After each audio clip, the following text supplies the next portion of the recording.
Bonjour à toutes et à tous et bienvenue au Flash Information sur First Afrique TV.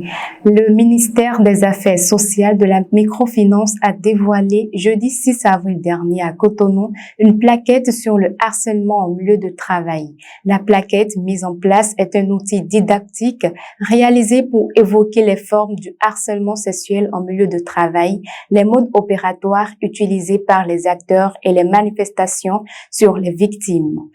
Le ministre béninois délégué auprès du président de la République chargé de la défense nationale, Fortuné Alé-Noati, a reçu vendredi 7 août 2023 du matériel de transmission et de génie offert par la France pour renforcer le dispositif technique de lutte contre le terrorisme.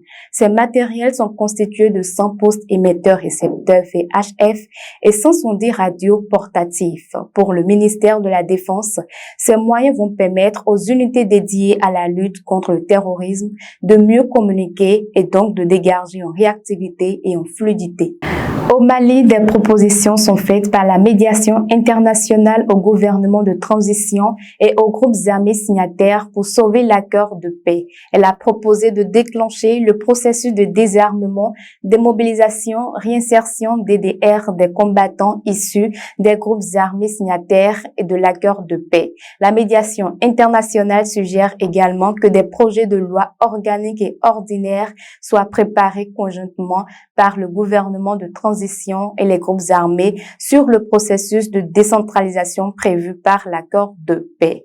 En sport, pour finir, en Côte d'Ivoire, les deux derniers stades devant abriter la 34e édition de la Coupe d'Afrique des Nations, CAN 2023, ont été inaugurés au nom de deux personnalités marquantes de l'histoire du pays. Le gouvernement ivoirien a choisi de changer le stade de Yamoussoukro en stade Charles Konan-Banny en mémoire de l'ancien premier ministre ivoirien décédé en 2021 et le stade de San Pedro en stade Laurent Pokou pour rendre hommage à l'attaquant emblématique des éléphants et ex-meilleur buteur de l'histoire de la CAN disparu en 2016. Il faut rappeler que Abidjan va accueillir la 34e édition de la Coupe d'Afrique des Nations en janvier 2024. C'est tout pour le Flash Info de ce jour que je vous remercie d'avoir suivi. Mais avant de vous quitter, je vous propose de suivre cet extrait de la chanson de l'artiste R&B Ota. You told me we shouldn't be far to stay far away from you. Please take your back, keep your mouth closed for me. Don't come back. I was dressed for nothing.